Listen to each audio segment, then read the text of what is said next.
Nous extra contents de ce que nous partageons un moment ensemble avec tout le monde qui est sur Facebook, aussi bien qu'il est YouTube. Et merci aussi de ce que vous accueillez nous que vous êtes aujourd'hui pour partager la 11e leçon.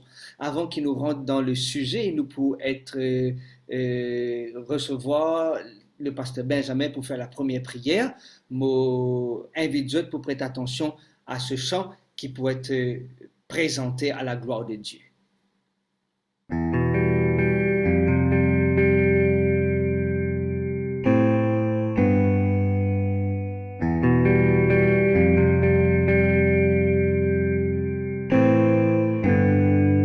Dieu souverain, tu domines mes doutes et chagrins, tu contrôles ma vie, tout pouvoir se trouve entre tes mains, Prince de paix, tu pars. Et toutes mes craintes s'enfuient et tu pars. Et ta parole s'accomplit et je m'apaise quand tes mots résonnent au fond de moi. Prince de paix, roi de mon cœur, tu effaces mes peines et rancœurs. Désormais je revis. Tu m'as tracé un nouveau chemin.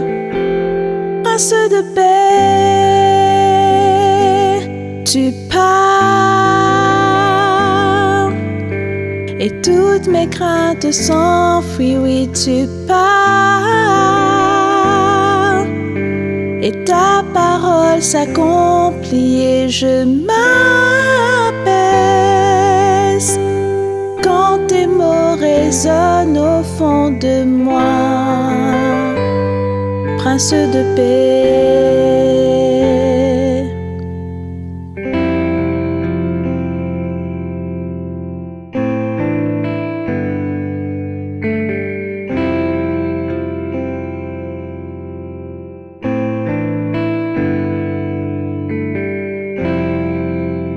Lorsque je tremble, ta main me saisit. Et si je sombre, ton amour me suffit. Tu calmes les vents, même la mer t'obéit. Quand tu parles, oui, quand tu parles. Lorsque je tremble, ta main me saisit. Et si je sombre, ton amour me suffit. Tu calmes les vents, même la mer t'obéit. Quand tu parles, oui, quand tu parles, tu parles, oui, quand tu parles, tu parles, oui, quand tu parles.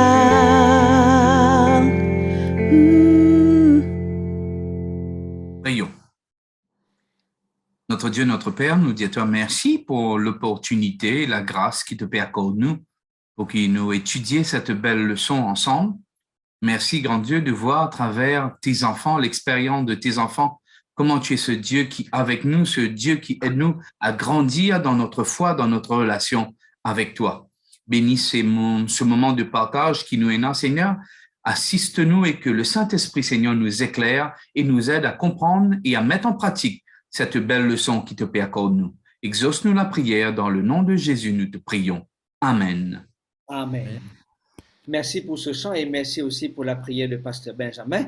Nous comptons de ce que nous retrouvons, nous deux camarade fidèle qui est toujours fidèle au rendez-vous, Pasteur Benjamin Rose, aussi bien que Pasteur Stéphane Tigresse. Comment allez-vous, mes amis? Un petit feedback avec vous, comment la semaine est passée, comment vous avez trouvé le clin d'œil de Dieu dans votre vie ou dans la vie de votre famille. Pasteur Ben, à toi l'honneur.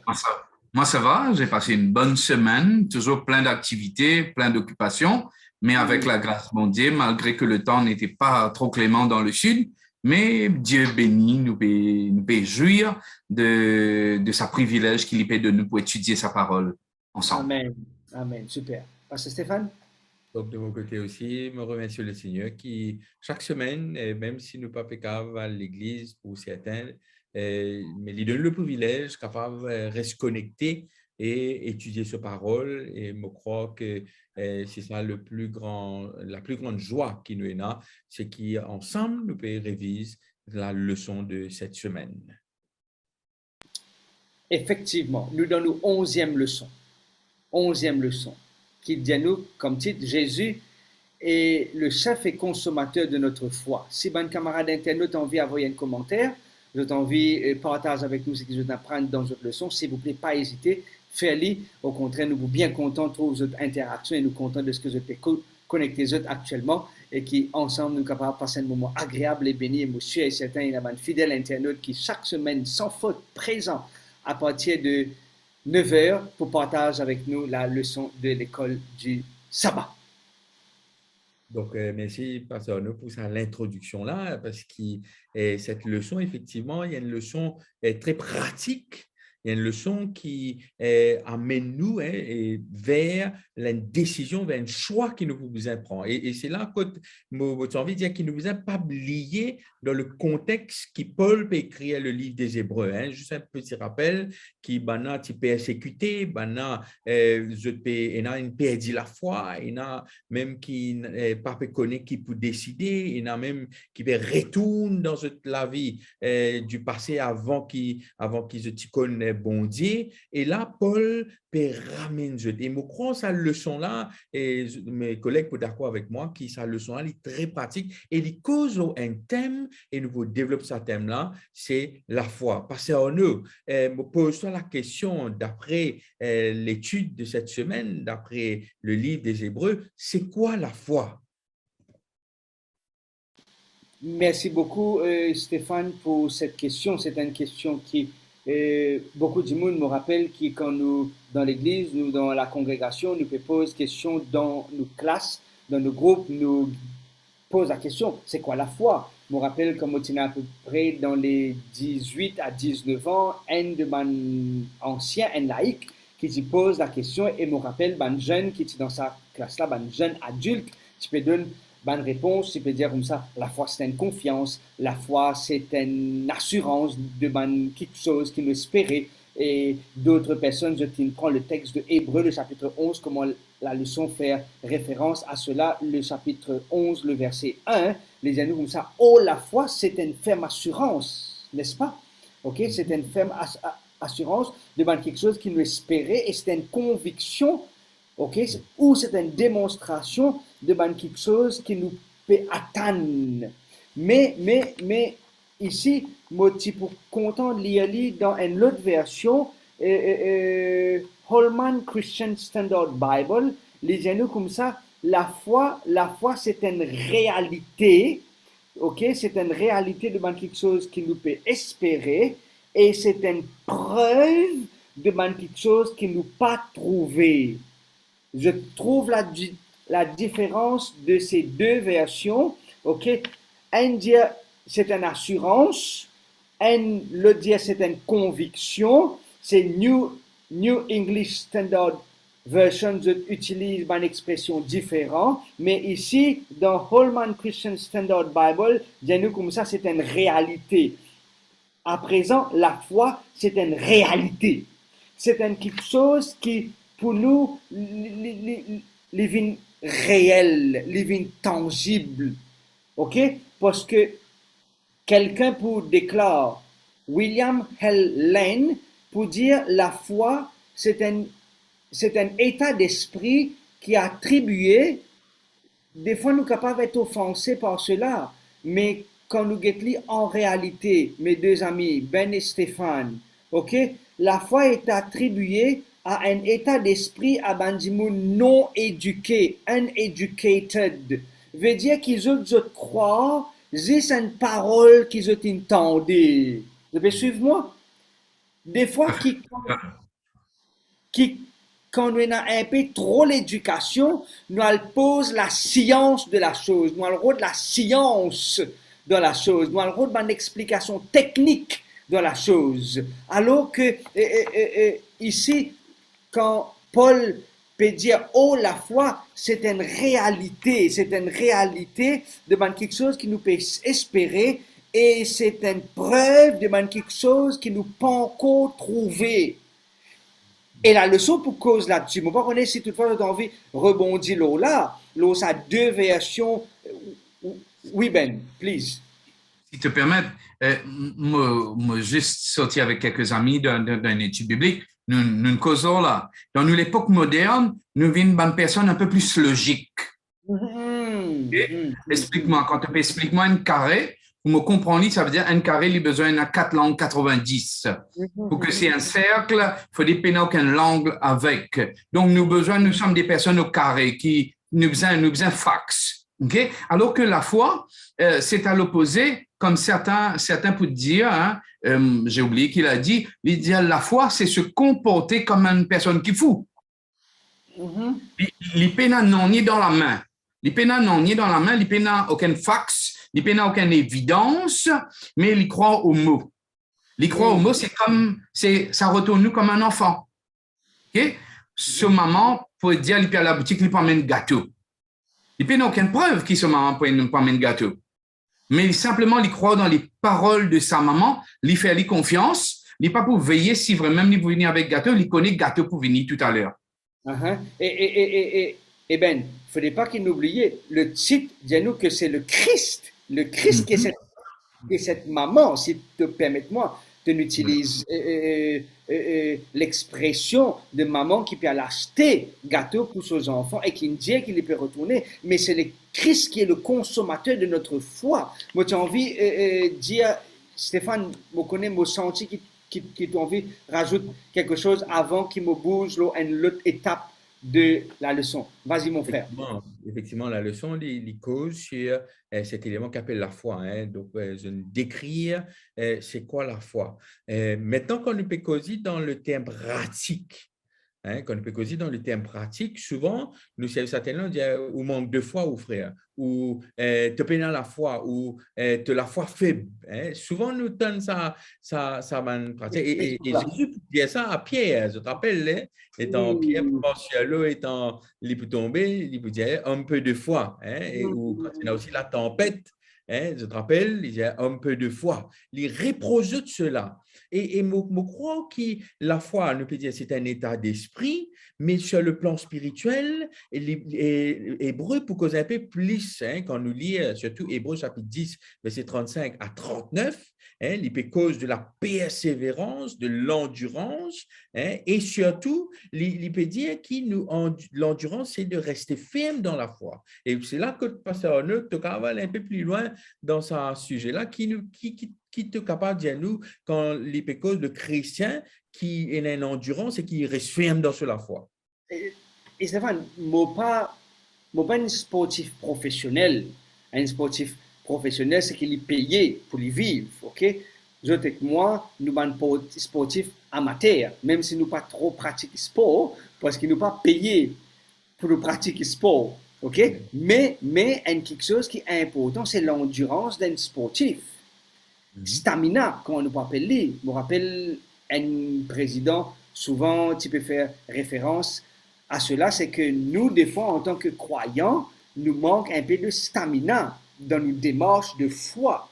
Et ici, il y a quelque chose qui est important et l'auteur fait bien mention de cela, que le juste est un facteur fondamental. Le juste vive non pas par un monde sophistiqué, le juste ne vit pas par la réalité virtuelle, le juste n'est pas vivre parce qu'il y tendait, parce qu'il y trouvait, parce qu'il y lit, le juste effectivement vit par un élément crucial qui est la foi.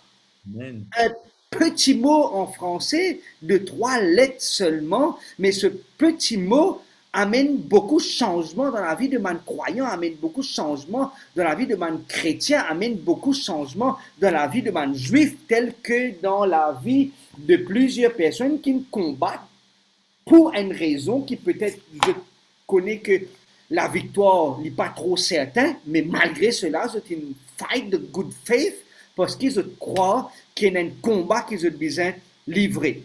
Et au temps de la fin, alors qu'il nous peut vivre dans un moment crucial de l'histoire de ce monde, quand nous avons la Russie, quand nous avons l'Ukraine, quand nous avons une augmentation de carburant, nous avons une augmentation de partout. Moi, je fais un petit peu référence à ce qui nous entendait ici à l'île Maurice pendant la semaine, ok? Augmentation de prix partout quand nous pouvons passer, mais quelque chose reste inébranlable.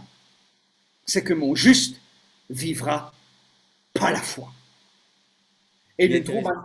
Oui, vas-y. Il est intéressant que l'apôtre Paul pour servir ce thème-là en 3 reprises. Hein? Un dans Romains, chapitre 1er, versets 16 et 17, deuxième dans Galates, chapitre 3, verset 11, mais ce thème-là, il retrouve dans Habakkuk, chapitre 2, le verset 4. Hein? Et là, il utilise ce terme, mon juste vivra par la foi. Et juste, moi, j'ai envie d'apporter un élément, et pasteur Arnaud, après, tu vas continuer. Et quand il utilise ce terme-là, dans Romains et dans Galates, hein, théologiquement, il peut utiliser ça par rapport à la justification par la foi. Et parce qu'il est pour cause, tu nous connais qui Paul est un défenseur de la justification par la foi. Donc, il peut dire qu'il utilise ce terme dans le contexte qu'un chrétien obtient la justice par la foi en Jésus. Mais quand il utilise cela dans Hébreu et qui dans Habakkuk pour faire, il peut dire que la seule façon de vivre pour un chrétien, c'est de vivre par la foi. C'est ça qui fait une nuance et qui amène à ce que Paul peut refaire Hébreu comprend qui, si tu es dans la foi, mais hein? Et tu n'as pas pour croire même dans le retour de Jésus et de l'endurance, comment tu peux dire, il n'est pas pour caduque. Oui, un petit bout de m'ajouter dessus. Juste pour dire que quand il parle de vivra, le terme qu'il peut servir, le mot qu'il peut servir, il peut parler de la durée aussi. Le juste vivra par la foi, c'est pas pour une semaine. C'est pas le temps d'une retraite. C'est pas le temps d'un moment d'extase. C'est toute une vie. Donc, le temps de sa vie vivra, c'est tout le temps qu'il peut vivre. Il peut marcher avec la foi, il peut marcher par la foi. Effectivement, parce que nous pouvons aussi remarquer que qui fait le juste vivre par la foi, parce que les pensées ou bien les être persécutés, qu'il y a un retard dans l'accomplissement de la promesse de Dieu. Dieu, il fait la promesse et des fois, nous avons pensé de ce que la promesse pas peut être réalisée, mais c'est la foi du juste qui permet de croire parce qu'il connaît avec certitude, il a la réalité en face, il a preuve de ce que son Dieu n'est pas un Dieu pour mentir, ni le fils d'un homme pour se repentir. Ce qu'il dit, il fait, ce qu'il déclarait, l'exécuter. Et c'est pour cela que, bon, content de ce que je trouve mon camarade d'internet aussi qui peut réagir par rapport à cela, que la foi, il y a quelque chose d'important. Mais il ne faudrait pas aussi qu'il nous oublie, chers amis, la foi, c'est un cadeau de Dieu, ça. Amen. C'est un don. Hein? Amen, frère. C'est pas quelque chose qui nous arrose et nous fait grandir. Certes, nous avons l'expérience dans nos vécus, nous lisons la parole de Dieu, nous tannons la parole de Dieu, et c'est ça qui fait grandir notre foi en Dieu, ok? Mais c'est un cadeau de Dieu. La Bible dit, la foi c'est un don de Dieu. Si tu existes moi-même, est-ce que moi tu pourrais réussir à gagner la foi, moi? Si ça dépendait que de moi, est-ce que moi tu pourrais réussir à gagner la foi si ce n'était pas un cadeau offert par Dieu lui-même? D'ailleurs, pas seulement la foi, mais les dons, la vie, tout ça, c'est un cadeau de Dieu. C'est un cadeau de Dieu. Oui, Stéphane. Non, mais tu as envie de dire aussi comment Ben peut dire, hein, nous payons ça don-là, nous ne sommes pas capables de gagner. Mais le fait que Dieu est fidèle par rapport à la dernière fois, nous disons sur l'alliance, hein, Oui. le fait que Dieu est le garant de son alliance et le fait que Dieu lui-même est fidèle à ses promesses qui permettent moi, personnellement, croire dans lui. Aujourd'hui, nous pouvons vivre dans le monde que si nous ne pas trouver, nous ne pas croire. Nous pouvons vivre dans le monde que même sur la spiritualité, nous pouvons dire, mais si tu n'as pas fait ça pour moi, pas pour croire dans toi. Nous avons tendance pour créer une condition avec mon Dieu pour qu'il nous dise, voilà, mais je crois dans toi parce qu'il te fait ça pour moi. Oh, la foi, comment on veut dire, c'est les choses qui nous pas trouvées, les choses qui ne pas encore arriver, nous croyons parce qu'il nous a un bon Dieu qui pas menti, nous a un bon Dieu qui est fidèle, nous a un bon Dieu qui même il fait la promesse qui Jésus pour venir. Et effectivement, Jésus est venu et qui fait la promesse qui Jésus pour revenir encore. Donc, c'est là qui amène nous, pour amener sa dimension de foi là quand nous augmenter, même si parfois nous peut trouver Jésus, nous peut dire Jésus en retard, donc ça c'est une interprétation, hein, mais Pierre peut dire que le Seigneur ne tarde pas à venir, mais il use de patience envers nous tous afin que personne ne pas périr, mais qu'il nous arrive à la repentance. Donc, voilà qui me trouve intéressant, ça élément de foi là, qui amène nous pour la foi comment ça, vivante, mais la foi aussi qui permet de nous grandir avec bon Dieu. Ah, amen, amen. Ben, est-ce qu'il te n'a pas un personnage de la Bible qui fait preuve de foi et qui démontrait ça élément crucial de la marche, la marche avec Dieu? Est-ce qu'il te n'a quelques exemples? Et si nous, ban camarades d'internautes, il y en a quelques exemples, mais tu peux content aussi lire ces quelques exemples qu'ils vous partagent avec nous. Monsieur, peut-être dans la liste là, peut-être beaucoup de personnes passent d'autres noms aussi dedans. Amen. Amen. Parce que, me content sa leçon que maintenant dire, et le livre des Hébreux, et spécialement ces deux chapitres sur lesquels nous pouvons étudier aujourd'hui, le chapitre 11, le chapitre 12, même nous ajoute le chapitre 10 dedans, montrent-nous que la foi, c'est quelque chose de pratique. C'est pas simplement une simple théorie.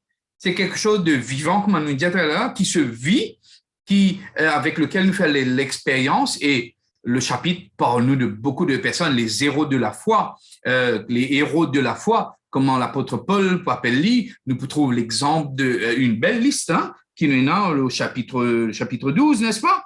Chapitre 12, où parle-nous d'Abraham, parle-nous de Moïse, il parle-nous de Rahab, une longue liste encore qui suit. Et ça aussi, l'apôtre Paul, il me disait, arrête pas là même parce que la liste est tellement longue. Donc, nous trouvons ce genre d'expérience que nos prédécesseurs, le père de la foi lui-même, Moïse, Abraham lui-même, ils vivent des expériences. C'est pas simplement qu'il avait la foi, mais il a vécu dans cette foi. Il vit ça la foi là. Il ressentit dans tout son être. C'est l'homme qui vit par la foi. Et le côté pratique qu'il me trouve dedans, c'est Abraham. Déjà, il y en a plusieurs exemples. L'apôtre Paul lui-même, il peut prendre un long moment pour parler d'Abraham. Il y a plusieurs étapes de la vie d'Abraham que nous trouvons Abraham, il fait ça l'expérience de la foi. Un des exemples, Stéphane, qui vient dans la tête, c'est quoi?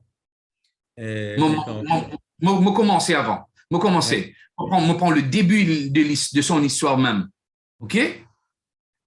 Et le début de l'histoire que bon Dieu vous dit, Abraham, allez. Quitte le pays.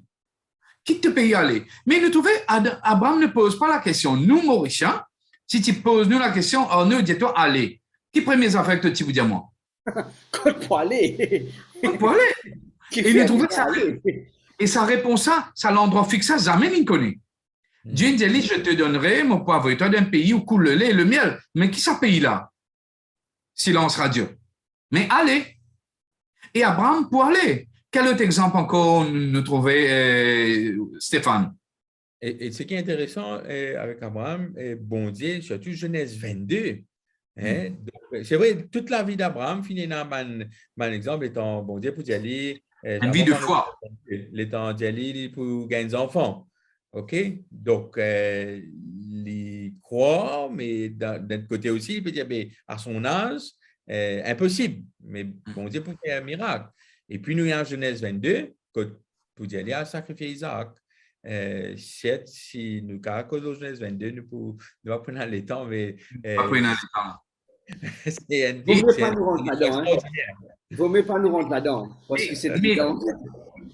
Exactement. Mais déjà là, même nous tous à l'expérience. Dieu pas fait à nous vivre une expérience de foi sur quelque chose qui est possible, dans le sens que nous sommes capables de dire, mais bon Dieu, ça ou bien moi-même, on réussit à faire ça. Nous prenons l'exemple d'Abraham, lui-même, comment il dit, un bâton sec, comme certains pour dire, parce qu'il est déjà un vieux tonton à l'approche des 100 ans. Sur madame, il est aussi pareil, dans les 90, ménopause bien loin des autres, OK? Mais pourtant, bon Dieu vous dit tu concevras l'année prochaine, tu as des enfants. Et c'est logique qu'il sera bizarre. Mais je trouve les deux, mari et femme, je vivent sa relation de foi avec Dieu. Et donc, nous avançons encore dans l'histoire. Ça, c'est Abraham. Et l'histoire n'est pas finie là, mais non, il y a un autre bout que nous avons besoin d'ajouter avec Abraham. On ne peut pas ne pas dire cela. Qui ça l'autre expérience-là? Stéphane.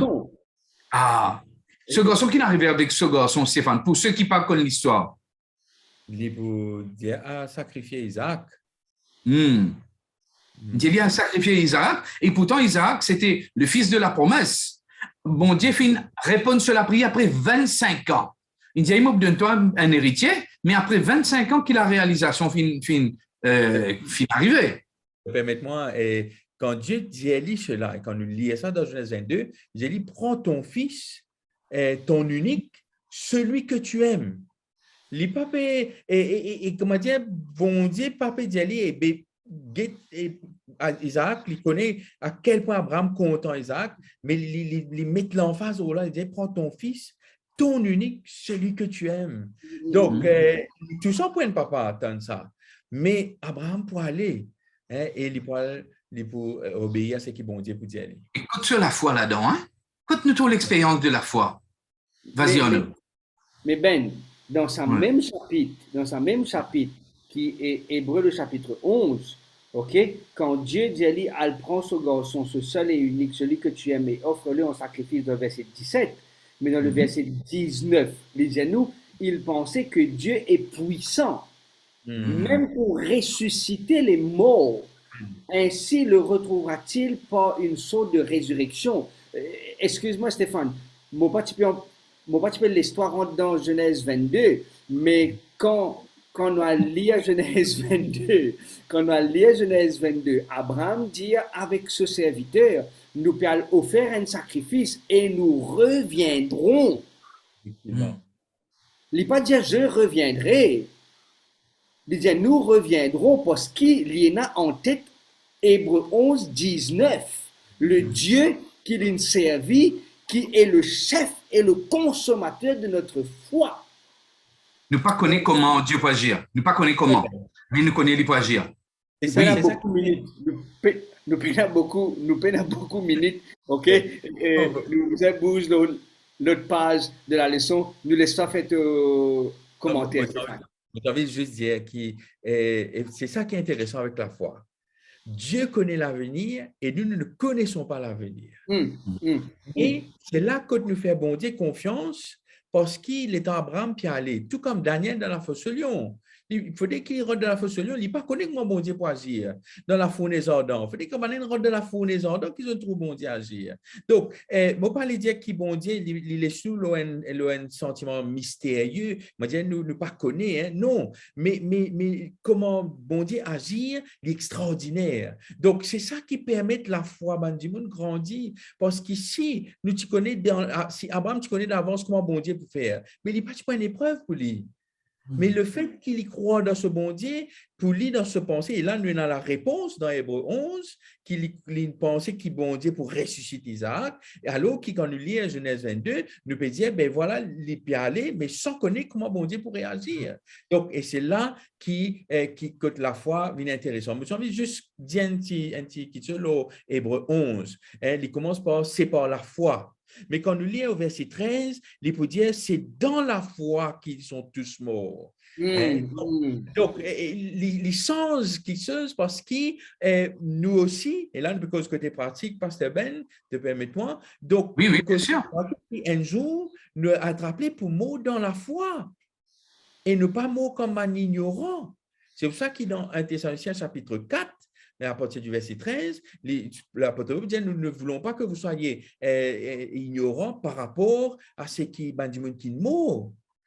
Et c'est là que moi, je suis convaincu qu'ils sont là, et la leçon fait mention, qu'ils ont mort sans savoir qui peut arriver après. Mais l'espérance de Téna, c'est qu'il y a un jour pour ressusciter. Amen. J'aime bien Stéphane, la façon qu'il te peut dire ça, sa préposition qui nous servit dans et en, nous trouve aussi, c'est pas simplement dans la mort, mais aussi dans la vie. OK? Nous prenons l'exemple, nous passons là tellement vite. Vous comprendrez, mes amis qui peuvent écouter nous, il n'y en a que quelques minutes qui donnent nous la main. Nous prenons l'exemple de Moïse lui-même. Nous prenons l'exemple des parents de Moïse. Nous prenons l'exemple de Abraham, on l'a parlé. Nous dire, nous prenons ce qui nous a de plus précieux, nous mettons dans la foi. OK? Nous mettons dans la foi, nous faisons aller avec foi, vous ne pas connaître qu'il est le mot de ton vie servi, mais voyez vous-même, choisissez, mais c'est dans la foi qu'il nous peut faire aller. Nous prenons l'exemple de les parents de Moïse. Est-ce qu'il est pour près, nous qui là, les trois, nous, ben, parents, sûrement, vous êtes aussi pareil, pour prendre nos petits-enfants, nos bébés de 3 mois, nous mettre dans un petit panier, nous leur dans la rivière, mes amis. OK? Et si c'est pas de la foi, vous autres, OK? C'est quoi? Nous trouvons Moïse, lui aussi, quand il finit grandi, il finit goûte, il finit connaît qu'il y a un bon Dieu, qu'il y a un plan pour lui, il est l'enfant choisi. Arrivé un moment, il vient les deux avec l'Égypte. Il vient les deux avec l'Égypte, il met tout dans la main de Dieu, et pourtant, devant lui, il y a un désert. Il quitte le bien, il quitte tout ce qui est joli, tout ce qui est logique, tout ce qui est carré derrière, il quitte tout ça là, et il croit dans l'invisible. Il croit dans les choses qui ne sont pas tangibles, il croit dans l'invisible. Rahab, la prostituée, celui qui est cité dans la Bible, la prostituée qui n'est pas juive, simplement, il peut croire dans les promesses qui sont espions pour dire lui. Pourtant, il n'a aucune preuve encore. Mais il trouve avec ses yeux, il entendre parler qui ça le Dieu du peuple hébreu, c'est que bon Dieu peut faire. Et il croire, et il met sur confiance, il fait maintenant descendre, il met sur 10 pavillons, il attendre le jour quand bon Dieu peut faire un miracle dans la vie. Et donc, et comme cela, il y a une longue liste, le verset 32, pour parler de Gédéon, de Barak, de Samson, de Jephthé, de David, de Samuel, bonnes personnes qui vivent, ils sont pas des héros parce qu'ils ont des grands épaules. C'est pas parce que Samson, il y en a ce long chevelu capable de jeter des colonnes, tuer des lions, ainsi de suite. Non. C'est parce qu'ils mettent confiance en Dieu, c'est par la puissance de Dieu qu'ils ont réussi. David, le petit bonhomme, il réussit 20 Goliath. Gédéon, qui type cassette pour craser du blé, OK? Pourtant, il est nommé, conquérant. Conquérant comment? Pas par lui, mais parce que Dieu peut donner la force. OK? Donc, mais Stéphane nous pose une autre question, alors pour nous conclure avec cela. OK? Comment est-ce que Jésus, lui, comment est-ce que Jésus est celui qui est le chef et le consommateur de notre foi? Comment nous relier cela? Dis-nous un petit coup. Ou bien, non, on vient d'agir avant. Là. Avant d'intervenir, moi, j'ai envie aussi de mettre une nuance. Ce n'est pas moi jeter une roche dans la mort, non.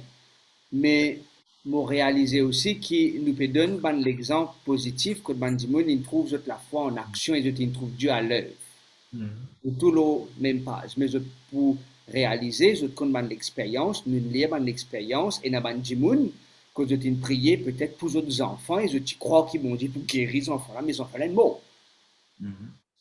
OK? Et nous avons dit qui peut-être je t'ai prié pour être guéri d'un cancer, je dans l'église, je t'ai prié, je t'ai prêché, je t'ai fait beaucoup de choses et je peux expecter que Dieu intervenir. Mais malheureusement, je peine trouve Dieu intervenir dans la façon que je t'ai envie intervenir. Trouve Dieu à l'œuvre. Moi, penser qu'il y a des gens peut-être aussi qui peut poser la question. Oui, Ono, Ben, Stéphane, je peux dire très bien, ben héros de la foi, mais qu'en est-il de mon enfant qui à l'âge de 5 ans est décédé? Qu'en est-il de mon mari qui est encore jeune, qui est décédé? Qu'en est-il de mon épouse, nous fait que marier, lui faire un accident et lui décéder? Vous pouvez suivre moi. OK? Et tout cela, ben, du monde capable et une question à cela. Et c'est là qu'il me donne toi la possibilité pour rajouter un élément de réponse parce que Christ, c'est lui qui est le chef et le rémunérateur, le consommateur de notre foi. À toi, Stéphane. Donc, merci Moti pour aussi ajouter là. Il ne faudrait pas qu'il maintenant, nous avons tant de bon Dieu, nous dit, moi dans la foi, toi, tu es obligé de faire ça. Il ne faudrait pas. Et c'est là qu'il est intéressant parce que Christ est celui qui est le chef. Tu as envie juste prendre une partie théologique dans sa, bon c'est vrai, dans sa 3 versets là, nous capables de faire une prédication là, tellement vaste, tellement, il y en a beaucoup pour dire. Mais tu as envie quand il utilise, Paul pour utiliser un terme, le chef, c'est archégos. Archégos, s'il te plaît, et quand dans Éphésiens chapitre 5, il peut dire le mari est le chef de la femme comme Christ est le chef de l'Église. Le terme qu'il utilisait, c'est képhalé, la tête. Képhalé veut dire la tête en grec. Mais là, il servit le mot archégos. Et le mot archégos veut dire le prince, veut dire le Christ, celui qui est à la tête de toutes choses, celui qui est l'auteur. Donc, nous, à cause de la foi, sans Christ, la foi peine à nier.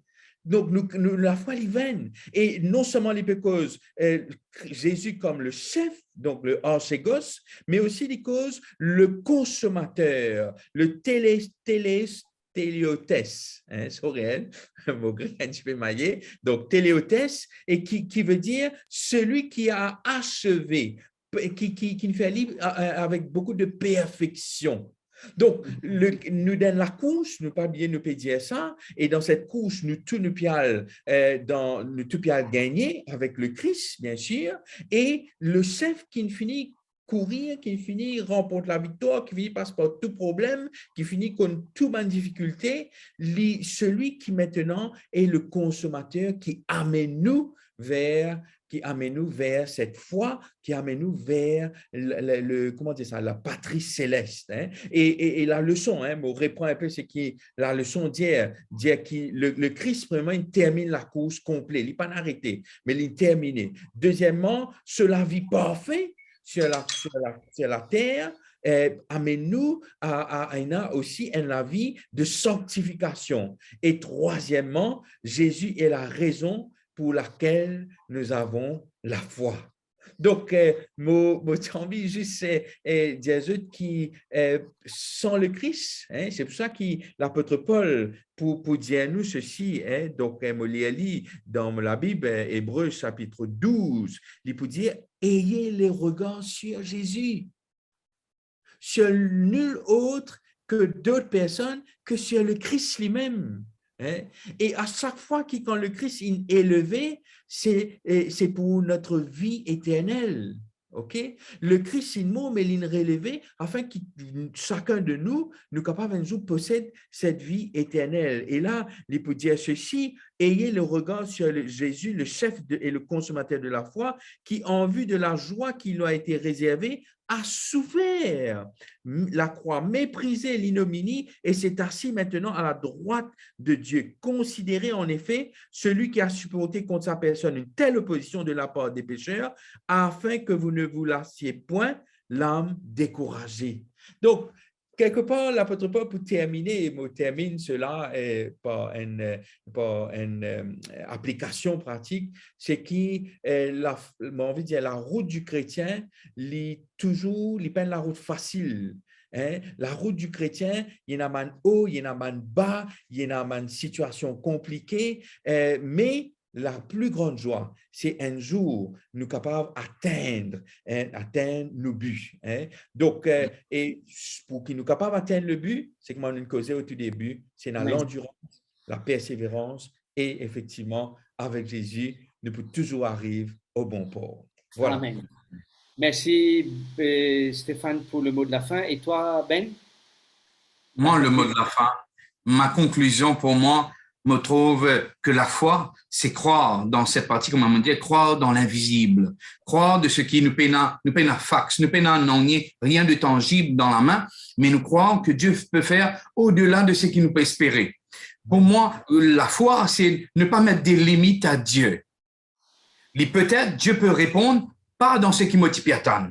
Peut-être les papa, mais moi, là, qu'on me tient envie d'aller. Mais je peux faire confiance parce que c'est lui qui connaît qu'on lui permet de moi. Amen. Et donc, croire dans l'invisible, la foi, c'est oser laisser Dieu diriger ma vie.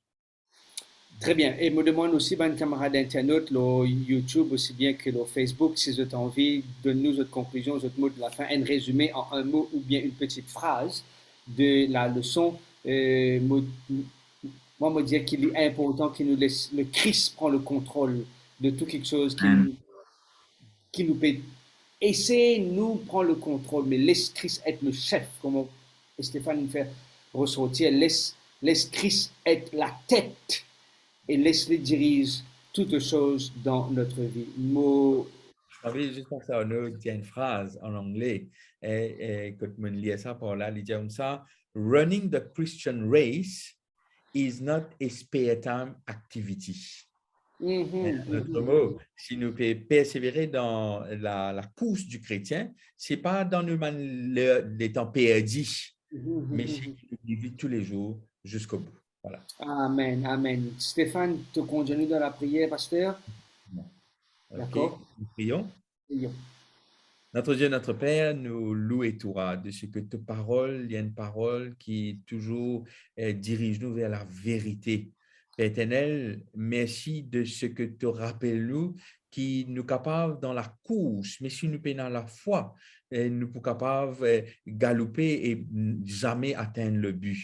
Mais merci de nous rappeler qu'avant nous, finalement, une personne qui croit sans même qu'ils ne connaissent qui peut arriver après. Mais Père éternel, nous, l'avantage qu'il nous a, nous pas ignorants, mais tu finis de montrer nous quand nous pouvons aller, comment nous pouvons aller et qui ça n'a pour venir chercher nous et qui nous capable toujours et dans nos regards fixés sur le Christ, car c'est lui qui est le champion de la foi, c'est lui qui est une gain des victoires et qui est toujours victorieux et que, grand Dieu, nous aussi, à travers son nom, à travers sa puissance, à travers sa transformation dans nous la vie et à travers la puissance du Saint-Esprit, nous sommes capables de gagner des victoires afin qu'ils nous atteignent le but qui est la vie éternelle. Merci de bénir chacun d'entre nous, car grand Dieu te connaît dans nous la marche avec toi, dans nous la course quand nous arrivons, mais qui peut éternel, si nous avons un frère et soeur qui manque de foi ou qui part derrière, qui nous capable de faire quelques pas en arrière et comme l'apôtre Paul dit, nous résoudre ensemble afin qu'il nous tout, nous capables arrive jusqu'au bout. Que ton nom soit loué, soit glorifié. Me prie toi dans le seul bon nom de Jésus. Amen. Amen. Merci pour la prière. Juste un petit rappel, nous prenons nos leçons la semaine prochaine, la deuxième leçon, un royaume inébranlable.